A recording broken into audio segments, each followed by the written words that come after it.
President Trump hosts the president of Turkey yesterday, Erdogan, and is apparently lifting the ban on F-35 sales.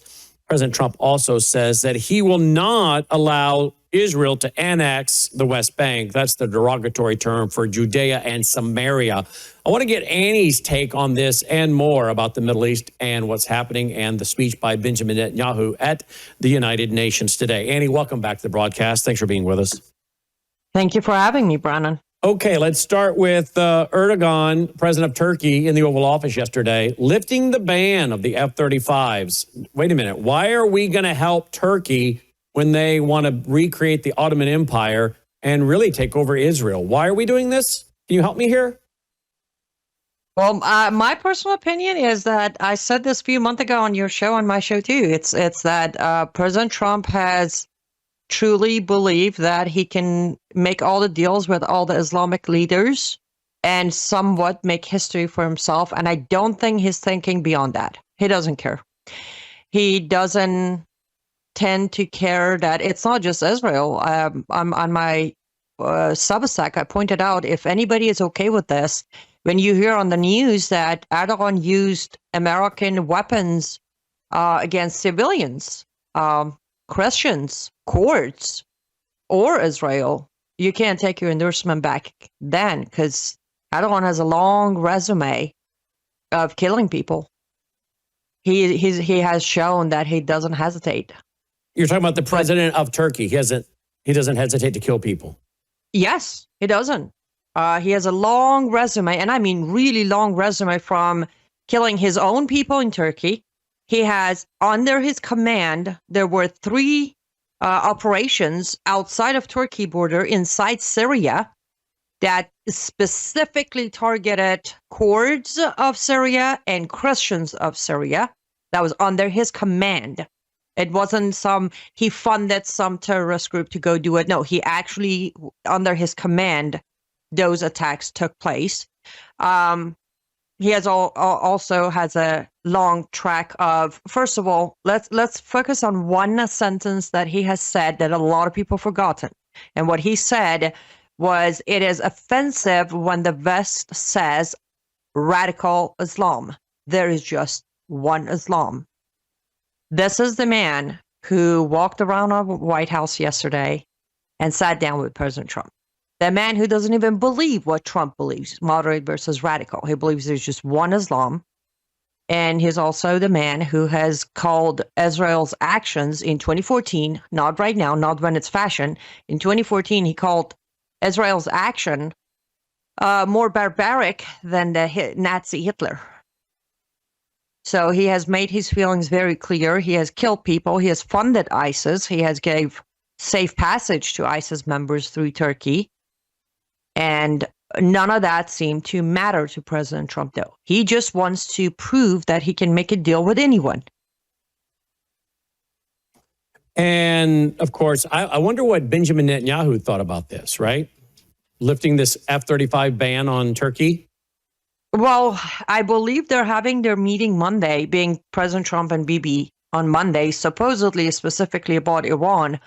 But I would like to know if that's going to be discussed as well or not. He did not, Netanyahu didn't address that meeting or the possibility of lifting the ban on F-35s, but on his address this morning at UN. But I am curious. He was pretty firm, though. Well, I was going to say, Brannon. What did you think of his speech today? His speech. I think it was by far one of the most unfiltered and direct speeches Bibi has given at UN or anywhere else. I actually took the time to listen to the whole thing. As always, he showed up with receipt. He didn't just wave his hands and yell and scream.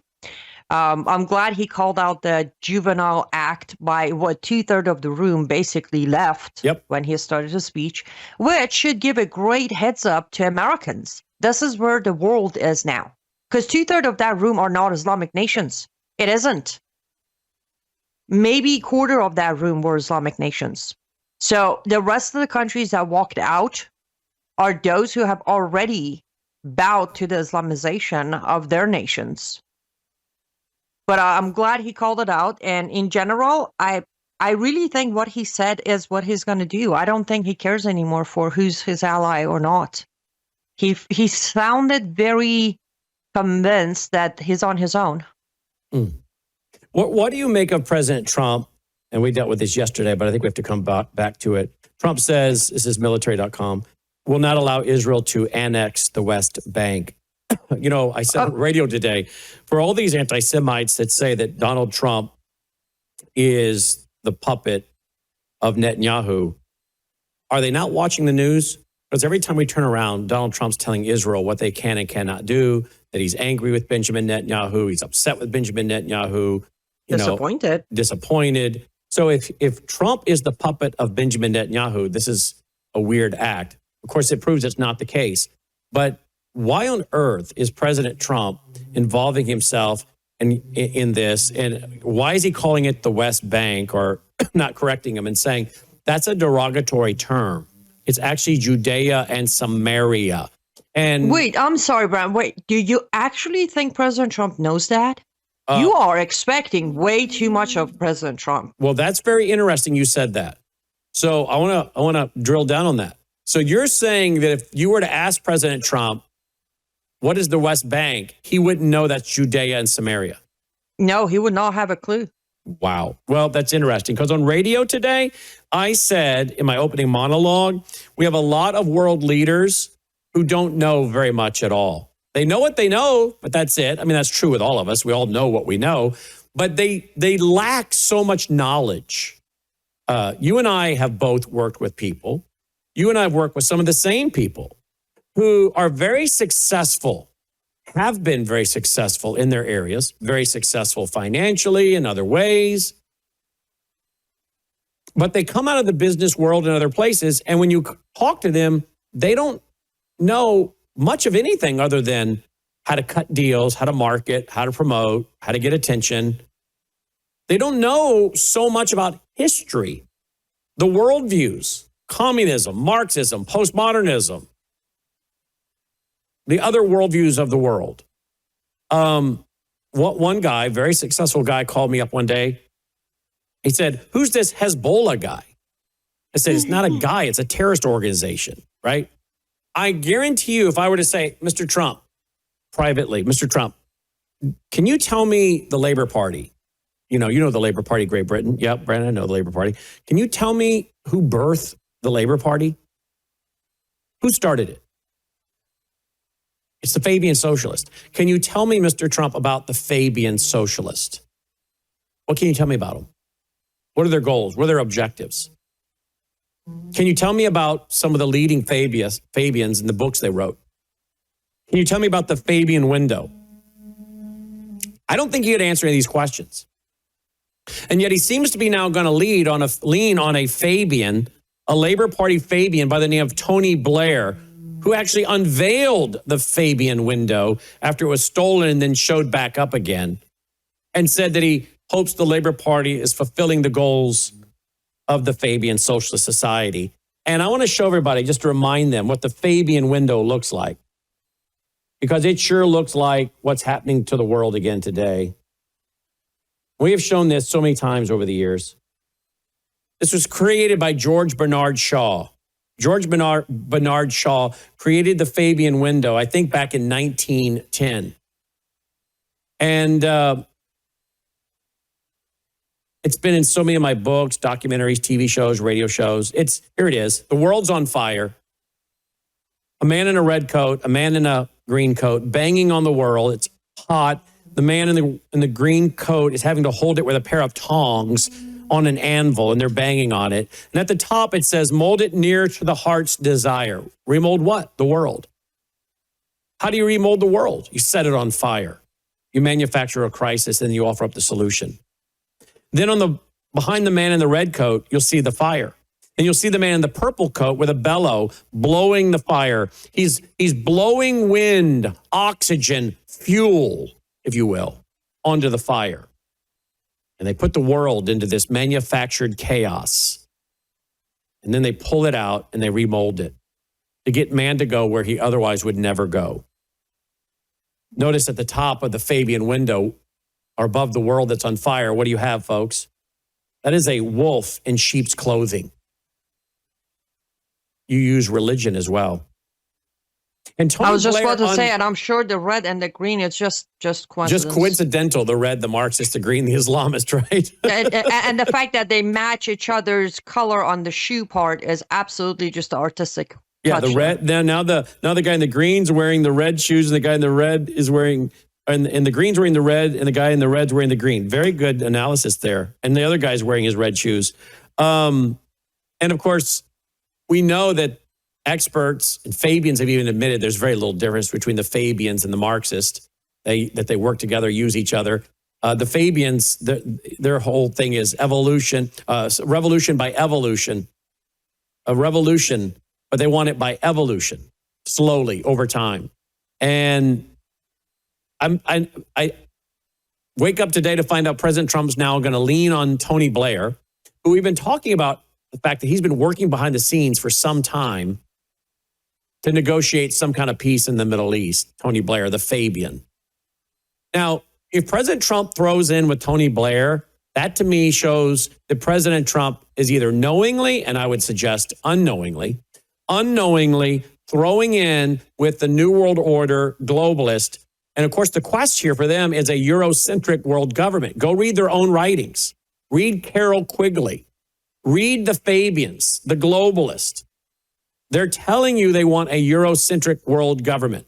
We all know about the Rhodes Scholarship, Cecil Rhodes, Bill Clinton, George Stephanopoulos, all these Cecil Rhodes guys and more we could name. Cecil Rhodes openly said, I want a world government out of Europe. And that's what the Labor Party wants. That's what the Fabians want. And if President Trump throws in with the likes of Tony Blair, a Labor Party Fabian socialist, then you know that President Trump has been co-opted by the Fabians and that New World Order crowd that wants a European-dominated world government. Your thoughts, Annie?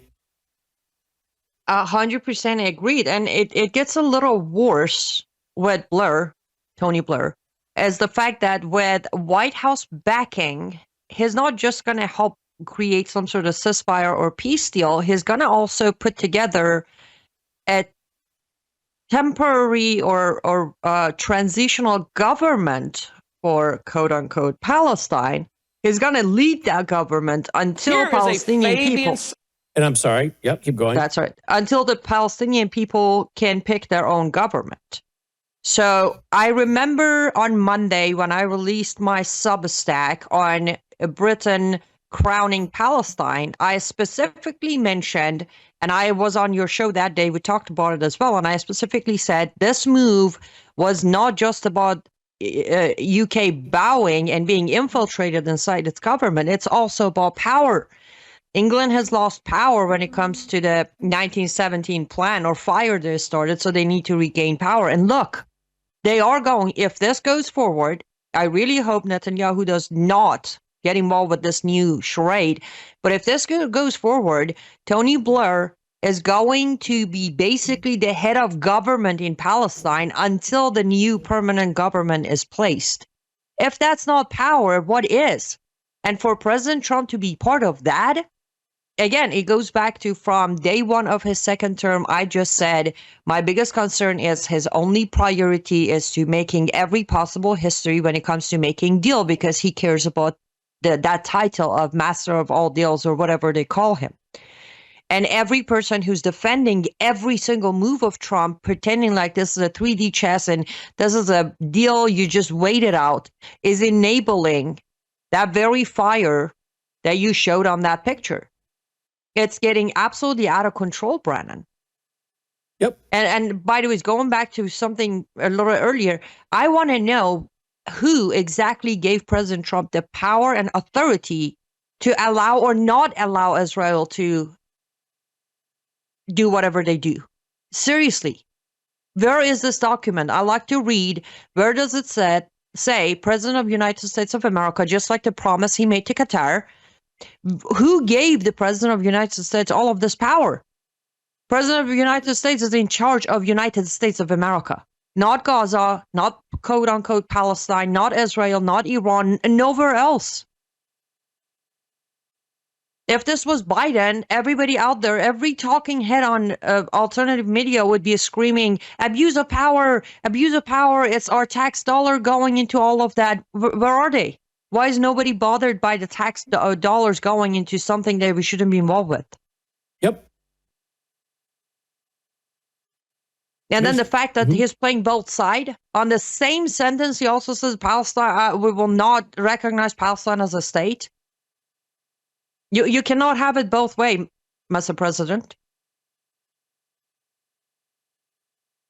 Nope, you sure can't. Let me show you the picture real quick of Tony Blair in 2006. There he is, unveiling the Fabian window. It was stolen and then was recaptured. There he is, unveiling the Fabian window. Tony Blair, by the way, also wants to bring in hate crime laws for those who deny the Holocaust. Talk about it in my book, Religious Trojan Horse. No, The Coming Religious Reich in 2016. And the rabbis over in Europe said, we don't want hate crime laws that criminalize people that deny the Holocaust as much as we hate Holocaust deniers, because that will be used to deny us our freedom of speech. By the way, just FYI, if you go to YouTube, here I am speaking in 2000. This was 13 years ago. The Fabian window and Tony Blair reveal the role religion will play in global governance. That was 13 years ago, says YouTube. So we've been hammering this longer than 13 years. But again, I hate to say it, President Trump doesn't understand the Middle East, Bible prophecy, Islam, Fabian socialism, the globalist. And what's I said on radio today is very, what popped in my mind was very interesting. I said, a lot of these politicians are chasing their tails and flip-flopping. And Dr. Rob Lindstedt said today to me, I can't keep up. President Trump's making me dizzy. He crosses the street back and forth so many times. I can't keep up what lane he's in.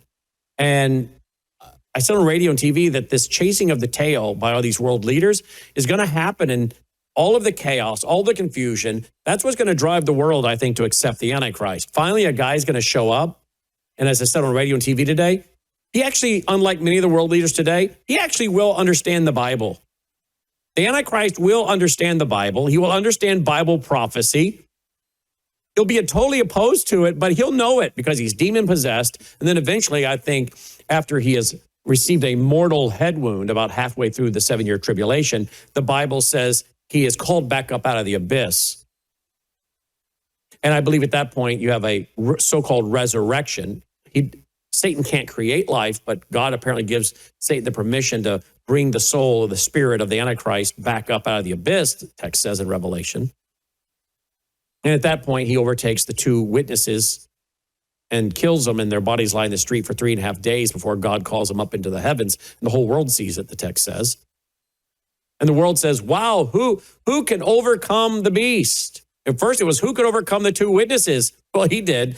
Now he's had a resurrection, if you will.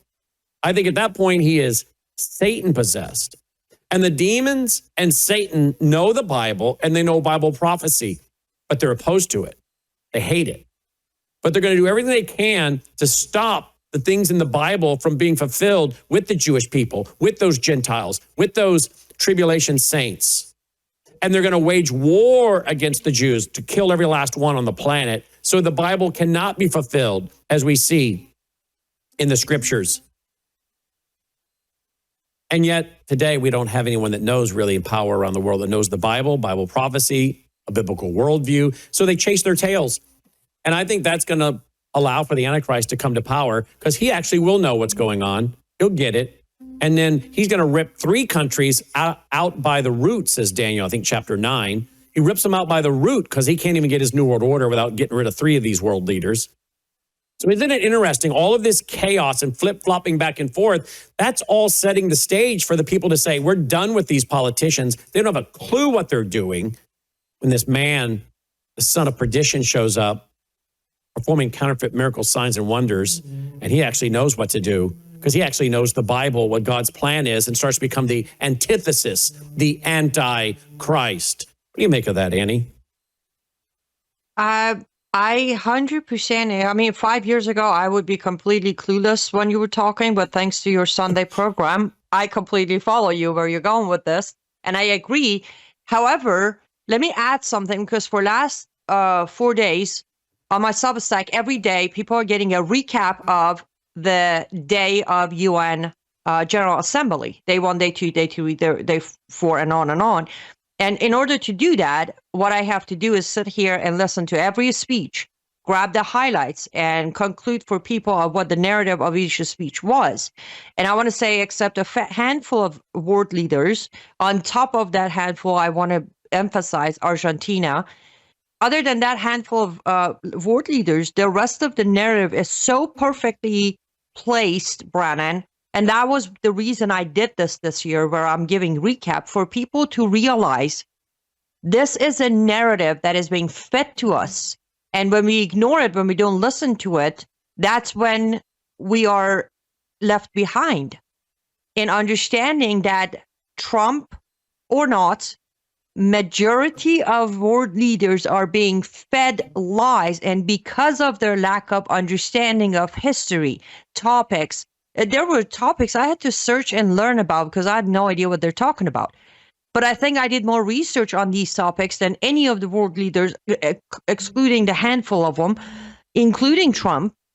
They don't understand they're being fed lies. So yes, it's going to get to where people will be fed up with these uneducated, I don't mean PhD holders, uneducated on the relevant topics of their duties. You cannot stand at any podium, be a leader of any nation when you have no clue as to where history stands. When you claim things that don't exist, or as a leader of a Christian nations, including America, you cannot stand there, refer to words that are not correct, or show so much boasting of your power that your Christian voters will come to realize that you are not a follower of Christ. This is all about your ego. Can't argue with that. Let me go to my book, Religious Trojan Horse. Religious Trojan Horse came out in 2011. Look at this, 2011. Here's what I write. In a twist of irony, or perhaps in a plan well laid and patiently implemented since 1883, the British Fabian socialists are going to dominate America's financial system.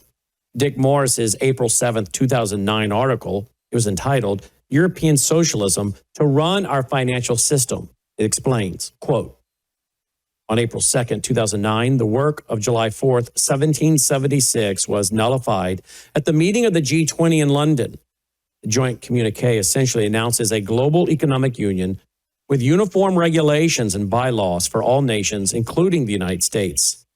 Henceforth, our SEC, Security Exchange Commission, Commodity Futures Trading Commission, Federal Reserve Board, and other regulatories will have to march to the beat of drums pounded by the Financial Stability Board, a body of central bankers from each of the G20 states and the European Union. The mandate conferred on the Financial Stability Board is remarkable for its scope and open-endedness. It is to set a framework of internationally agreed high standards that a global financial system requires. Now we no longer look to presidential appointees confirmed by the Senate to make policy for our economy. These decisions will be made internationally, and Europe will dominate them. The Financial Stability Forum, precursor to the Financial Stability Board, and presumably now the FSB, is composed of the central bankers of Australia, Canada, France, Germany, Hong Kong, Italy, Japan, Netherlands, Singapore, Switzerland, the United Kingdom, and the United States, plus representatives of the World Bank, the European Union, the IMF, and the Organization for Economic Cooperation and Development. The Europeans have been trying to get their hands on our financial system for decades. It's essential to them that they rein in American free enterprise so that their socialist heaven will not be polluted by vices such as the profit motive, end quote. I write, the developments in Europe represent what I believe is the revived Roman Empire predicted in Daniel chapter 2, verses 41 to 43. This sort of prophecy reveals the remarkable supernatural nature of God's word. And I go on from there, including a 2008 article in the Financial Times by Gideon Rachman. He said, quote, I've never believed that there is a secret United Nations plot to take over the U.S. I've never seen black helicopters hovering in the sky above Montana, but for the first time in my life, I think the formation of some form of world government is plausible. A world government would involve much more than cooperation between nations. It would be an entity with state-like characteristics backed by a body of laws. The European Union already has a set up and continental government for 27 countries, which could be a model. The EU has a Supreme Court, a currency, thousands of pages of law, a large civil service, and the ability to deploy military force. So could the model go global? He goes on to say and talk about this further. But isn't this interesting, folks? That's from my 2011 book. Dick Morris saying George W. Bush, under the last financial crisis, shoved us up underneath a European model. Is this one reason why, after President Trump went to Europe and met with King Charles, that he comes back with a little bit different tune and then puts on Truth Social about going to war basically with Russia? We're going to give the weapons, America, to NATO. NATO can do what they want with them with Ukraine. Ukraine, hey, you might want to consider getting all your land back and maybe taking some of Putin's. Something's changed. I think he gets his marching orders from the European globalist. And I think that's why you got Tony Blair involved. What do you make of what I'm putting here? That George W. Bush already shoved us up under Europe. Europe is already controlling us, as Dick Morris laid out back in 2008. President Trump, despite what he thinks, isn't really in control. And I think he's marching to the drum of the European globalists that are telling him what to do as we head toward the fulfillment of a Eurocentric world government. And now you have the UK's Stormer coming out telling everybody, if you want a job, if you want to keep your job, you're going to have a digital ID. I mean, it's lining up. President Trump is not in charge. I don't know if he realizes that, but I'm telling you, he's not. He's very in charge on a global scale, very, very small amount. Annie? Yeah, and that makes perfect sense for a lot of Americans keep asking, why is it that what happens in Europe ends up happening in America too?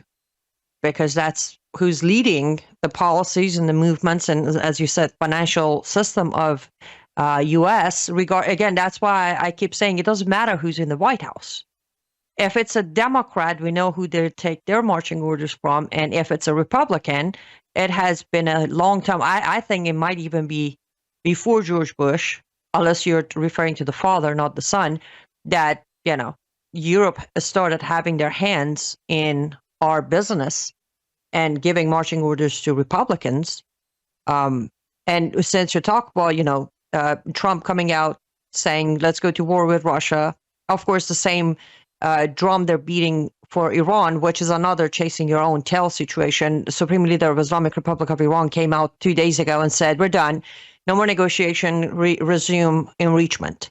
The head of the state just made the order, but we're still trying to do negotiations. But this morning also, Iran and Russia signed a $25 billion deal for a new nuclear power plants. Well, for 4 new nuclear power plants. So that's right there of, the more Trump thinks he can go up against Russia, Russia also got their axis with Iran.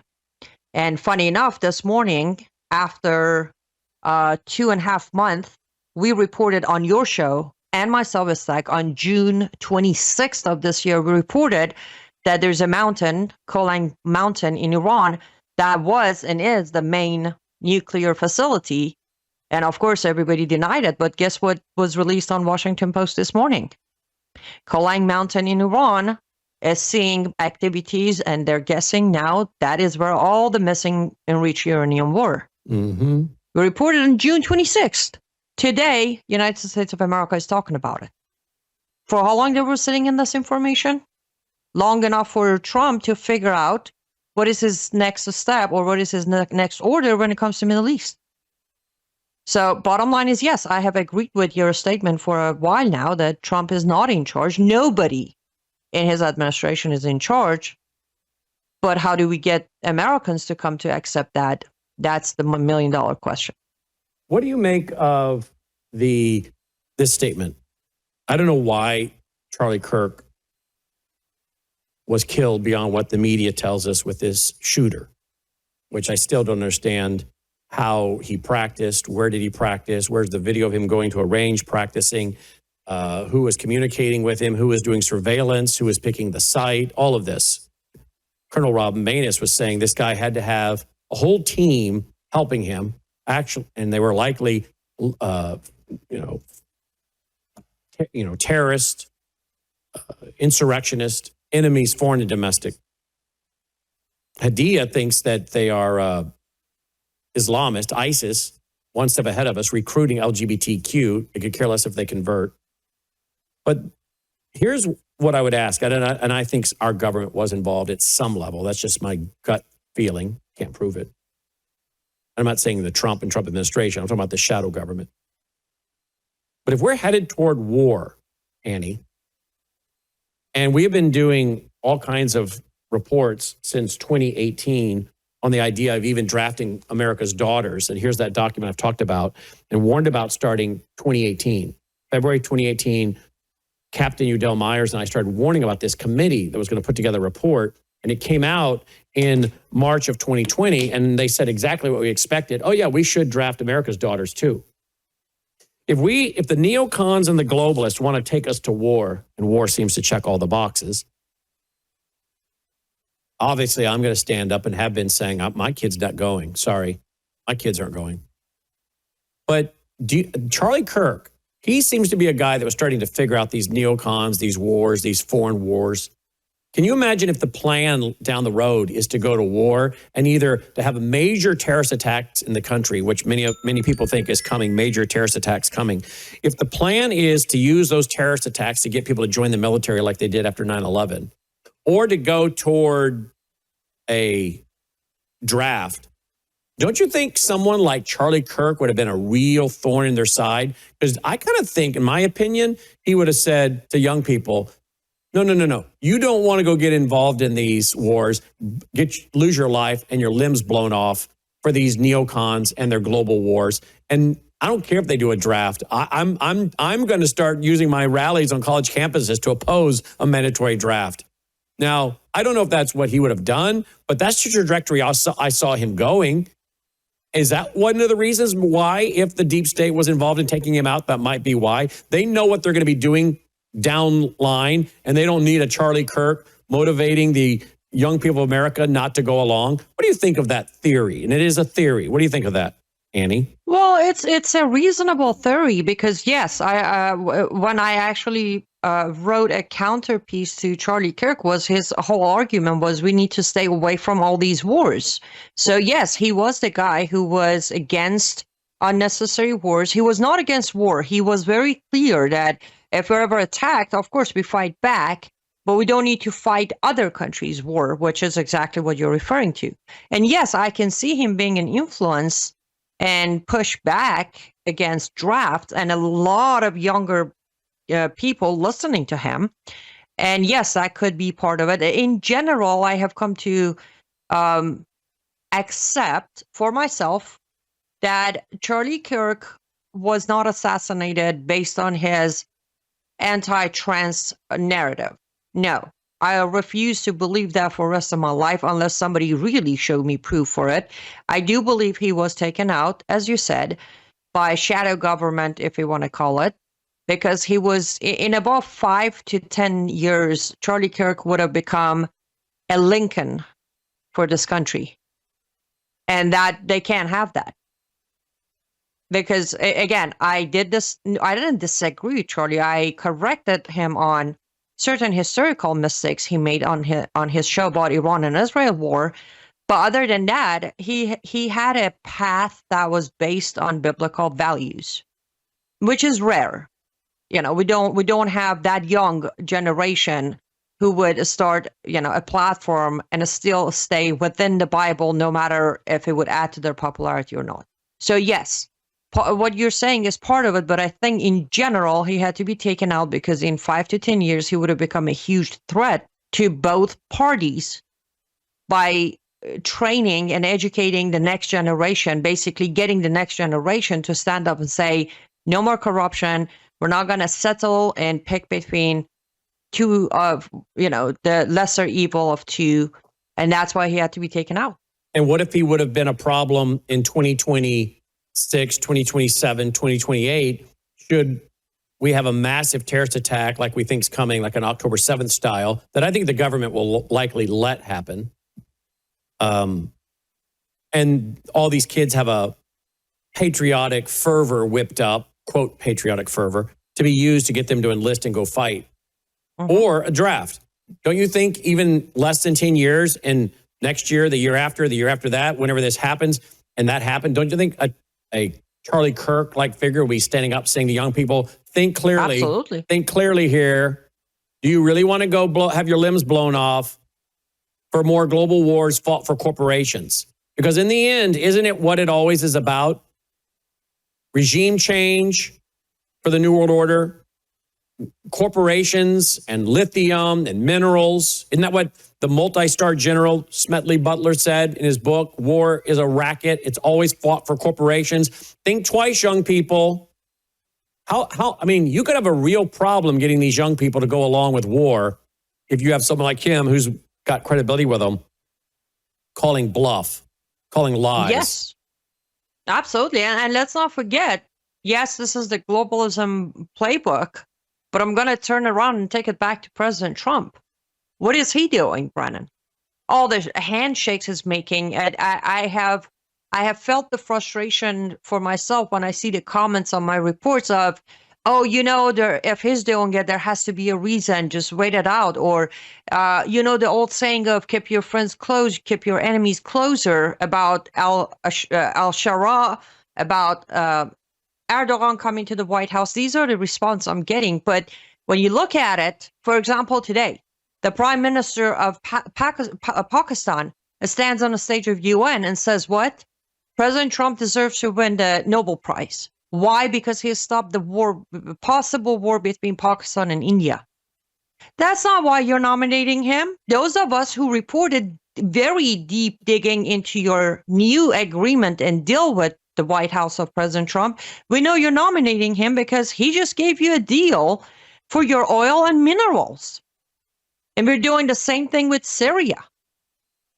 So, yes, it is the globalist playbook, but President Trump is reading right off of the same playbook. I'm sorry, but that is what he's doing. He's making all these deals, making deals with the devil. And I'm going to take it quickly back to me and you and your audience. As Christians, we have a duty.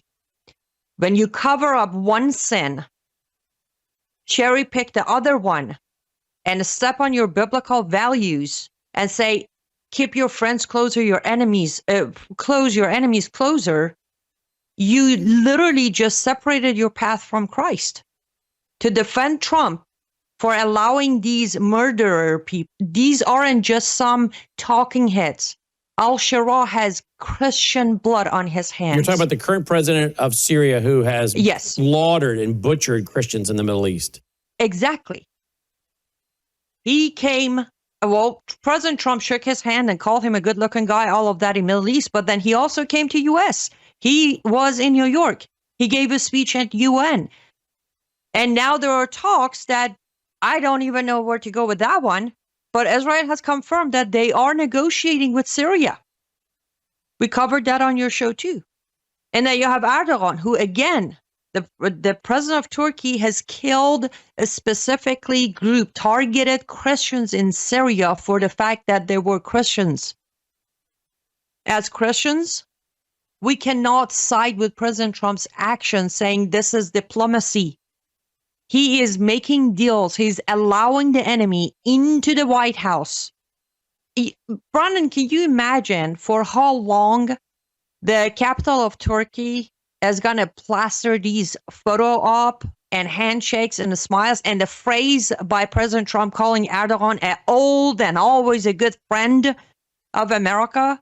Can you imagine the PR campaign they're going to have starting tomorrow for months and years that they have American president's approval? And isn't this the Erdogan that talked about how we better shape up or people are going to be scared to walk down the street in America? Well, he said that about Europe. That was Europe. Okay. Yes, he said, I'm going to flood your countries with my soldiers, jihadists. But he's the same guy who in 2019, when President Trump made a little bit of, flexing muscle, saying we might put sanctions on Turkey, he came out and said, I'm going to shut down both your bases. One of them hosting almost 50 or 50 plus of our atomic weapons. He made threats toward our bases. And now we sit there and listen to President Trump having a talk with Erdogan, with the press in front of him saying, if anybody knows of manipulated elections, is this good friend of mine. He just endorsed the fake coup of Erdogan that ended up with almost 50,000 Turk citizens in prisons. He endorsed that fake coup, saying it was a fraud in their election. There was no fraud in that election. Erdogan just couldn't handle the lose. So he created it as election fraud and then unleashed his military on the streets on Turkish people. But President Trump, in order to relay the 2020 message, he just endorsed that barbaric act where innocent Turk men and women were killed, imprisoned, tortured, and some are still serving prison time in Turkey. We need to stop defending these actions. I know this might upset some of the audience, but I'm not here to win popularity contest. I'm here to present the truth and ask questions. The more I watch what's happening, the more I have to ask, is God judging America? Absolutely. Is God judging America? And he's using the Trump administration even to set up and judge the country. And many people are denying the facts because they want safety, they want security, they want financial. Well, and I understand that. We all have families. We want to put food on the table and pay our bills. We want our children and grandchildren and wives to walk down the street safe, right? So there's nothing wrong with any of those things. But I have to wonder if God isn't judging the country because we are so busy concentrating on material things instead of looking at these issues through a spiritual lens. In other words, we're compromising even Christian values, not to mention American values, but ultimately Christian values because the end justifies the means. We want a better economy. We want a safer country. We want these things. And there's nothing wrong with those things in and of themselves. But what I'm saying is we cannot make deals with those who slaughter Christians. We cannot make deals with those who have openly stated they want to eliminate Israel from the river to the sea. We cannot make deals with people that are aligned against the Bible, against God himself, and blaspheme him and think that somehow God's going to bless our country. Does that make sense? Absolutely. And if you don't mind me getting a little personal for a minute, you know me, Brannon, I'm a sinner, probably worse than most Christians. I don't claim to be perfect. But a long time ago, before I was even saved, I came to realize that God provides.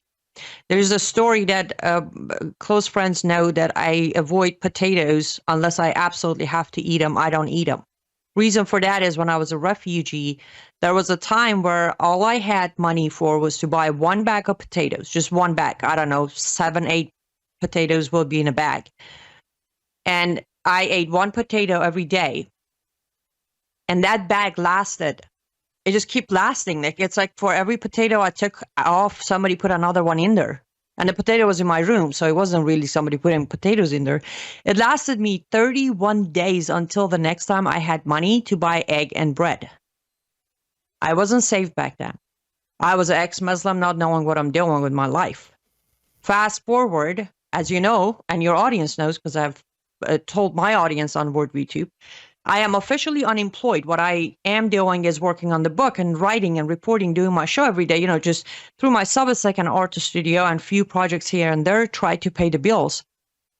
3 days ago, I contacted a friend to say, hey, I might be a little short for my October bills. I might need your help.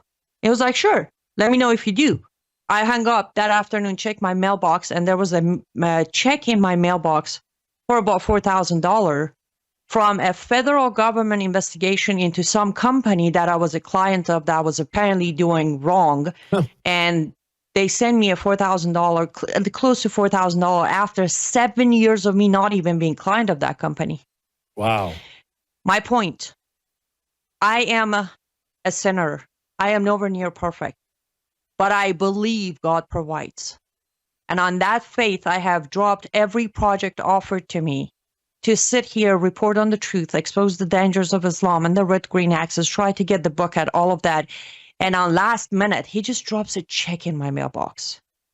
When you don't compromise your values, he'll give you a better economy. He'll give you a better leadership. He'll give you a better life. He'll give you a happier family. The problem is we have forgotten that. We have forgotten that he provides it all, from health to happiness to success to money. All of it comes from him. When half of this country decided to call Trump their savior, of course he's going to judge us. He's going to say, oh, you think he is your savior? Here you have him. Let's see how much he's going to save you. Wow. Well said. Annie Cyrus, liveuptofreedom.com. Liveuptofreedom.com. Great way to close. She also has her art studio, lutfstudio.com, lutfstudio.com. Great way to close. Thank you, Annie. Absolutely. Thank you, Brannon. Stay safe. You too, my friend. We'll be right back after this break. We have a big announcement, folks, something we've been waiting on for several months, and it's now here. It's called Bella Melt. You were on it for just 1 week when you lost 3 pounds. So in the first week, you lost 3 pounds on this, right? That is correct. Your GLP-1 is a natural hormone that's in every single one of our bodies. And your GLP-1 lets you know if you're full. It's a satiety hormone. So when your GLP is working properly, it does help suppress your appetite as well as reduce those cravings. It's a sugar-free fast melt caramel. So what it's going to do best is it's going to reduce your sugar cravings or any other cravings you have in your body. It's going to suppress that appetite. But where Melissa got the most benefit, I think, over the last week was the L-carnitine. The L-carnitine tells your mitochondria, this is where you make, we've talked about it before, this is where you produce energy in your cells. It actually tells those mitochondria to burn fat for fuel. We're noticing other people losing up to 7 pounds in the first week. 4 pounds has been about the average. As you lose weight and as you take these Bella Melts, it's going to help lower that blood sugar in your body as well. All the information is there. MelissaHowseBG.com, MelissaHowseBG.com. Just now introducing for the first time Bella Melt with GLP-1 Fast Action.